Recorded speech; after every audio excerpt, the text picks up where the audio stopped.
Well, good morning, Ben. Congratulations again. I got to tell you, man, watching that post-game video the team posted on their social media channels after the game was impactful. The exuberance that comes with a win, obviously, and Caleb Williams giving you a game ball, your reaction, it was all phenomenal. Nice keepsake moment for sure for you and the team.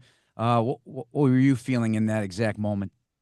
Yeah, no, there was a lot of excitement. Listen, these guys have been working their tails off from the spring through training camp all the way up until now, and so when you get rewarded with a victory like that, that goes a long way. You get in the locker room after a game, and the vibes are high when you win a game like that. So really proud of the guys. I thought they came out, they fought their tails off, and um, was fortunate to get that win. I talked to about a half dozen players after the game. It sounded to me like it was a defining week of preparation, how it all unfolded, the emotion about what this team wants to be. Do you feel it was an important week?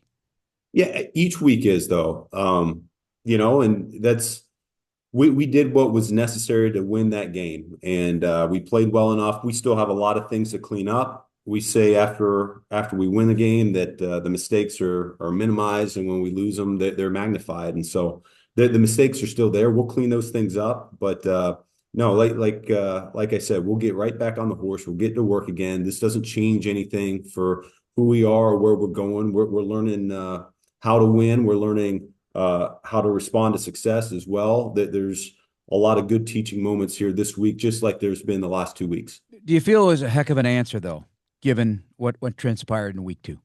Yeah, we needed it. We needed to respond, and the guys did that. We have a lot of prideful guys that like I said, we just went back to work. We put our head down. Um, there's a lot of noise in the outside world, and especially in this day and age of the social media and all that. And I give them a lot of credit for blocking that out. And we got each other, and I thought they played that way. I thought they played for each other that entire game. A lot of what you and I discussed in our pregame interview came to fruition. Specifically, you were focused on third down, red zone, 2 minute, all the situational stuff, and even referring to a 30-point mark, 30, 40-point game. Uh, all those checked the boxes, correct? Yeah. That was the point of emphasis going against this crew. We know that particular offense is really dynamic. They were the fifth highest scoring offense of football. I mean, shoot, they've had over the last few years, they've been able to put up incredible numbers, and they come in bunches too. And so our guys, they stuck with it. They ended up scoring 14 there in the first half, and it seemed like they were moving the ball, but yet we were able to find some timely stops and some timely turnovers that really were the course of the game that paid huge dividends for us.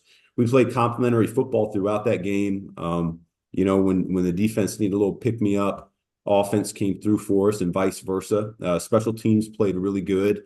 They have a dynamic returner in Turpin, and I thought we were able to contain him fairly well throughout that game as well. So what we said going into the game, we were able to do. What did you like after watching the tape about Caleb Williams' performance? He continues to get better.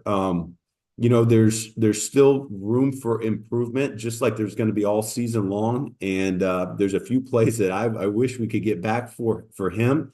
We left some yards out there, in my opinion. Yet he still made some incredible throws that I think only a handful of people on planet Earth are capable of doing. That the flea flicker is really, I mean, you can talk about the play call or whatnot, but I mean, the fact that Swithy was able to get it back to him and Caleb could get that ball out that quick, that accurate, that far down the field was really tremendous. And his playmaking shows up every single week, and it's when do we need to just trust the timing of our feet versus when should we ad lib a little bit and let that playmaking come out. We're still working through that a little bit, but when it shows up and it's the way that we're asking to do it, man, it's we're really tough to beat on offense.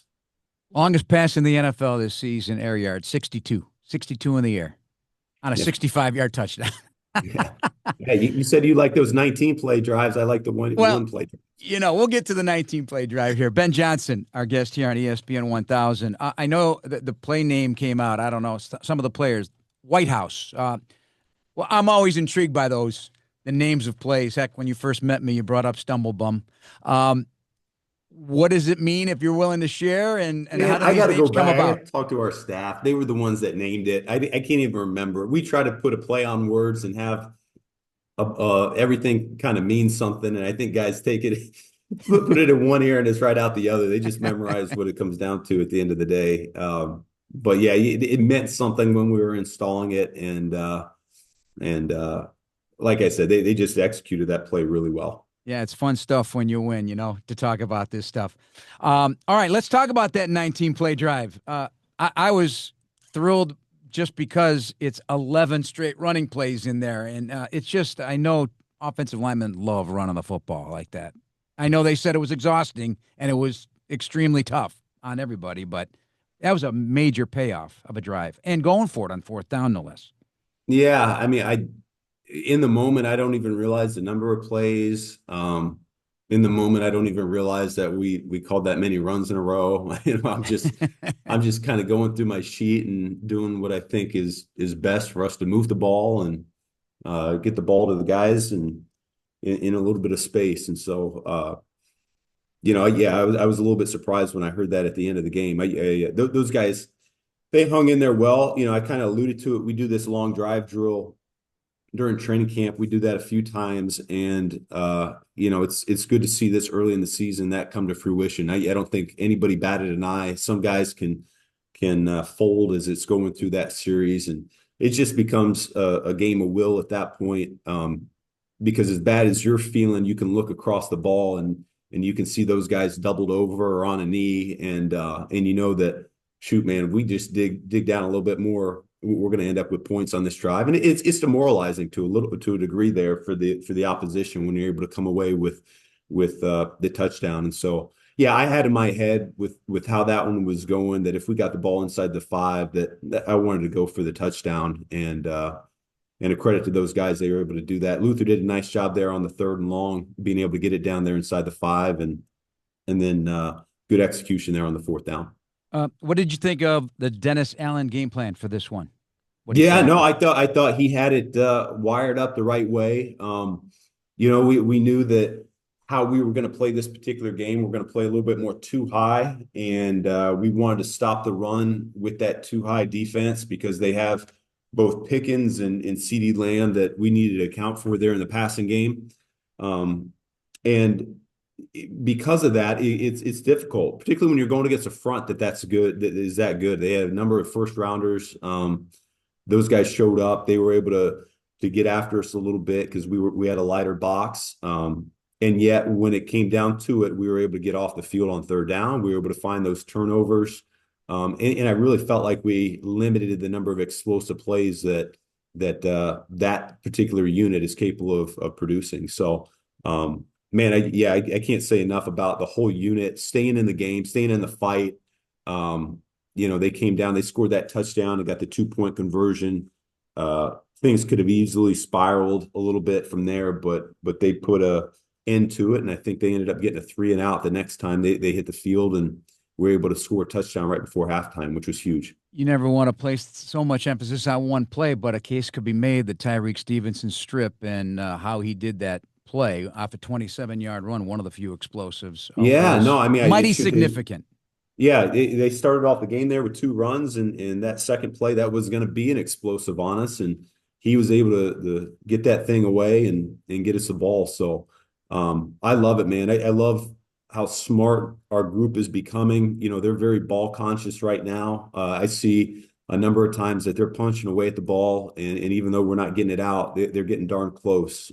Between that and the interceptions, that's huge for us. If we come away positive in the turnover margin, it's no secret in the National Football League that you're going to end up winning the majority of the games. All right, one last sneak peek before we let you go. Pete Carroll's Raiders, they go down in Washington, but you think of Max Crosby, you think of Brock Bowers, and Geno Smith is leading the NFL in passing yards. Those are the headlines, I guess. Yeah, no, I mean, listen, Pete Carroll is one of the best of all time, and they got beat last week and by double digits, and I know that they're going to bounce back and they're going to respond. So we're going to have to be right on top of it. I can't wait to see how we respond to success here this week. You know, we did what we needed to do to get it done. I thought Kevin Byard did a nice job after the game, just talking about, yeah, this is what it's supposed to feel like. We're supposed to come to the locker room and enjoy the win, but we got to quickly transition and put in the same amount of work that we put in last week, the same preparation as last week, because like you said, this is a good group. It's a prideful group. I know Coach Carroll is going to have them ready to go. And, you know, we haven't won on the road yet. And so we need to do that. All right. Appreciate it, Ben. Thank you so much. Yeah. Thank you, Jeff. For Ben Johnson, I'm Jeff Joniak on ESPN 1000.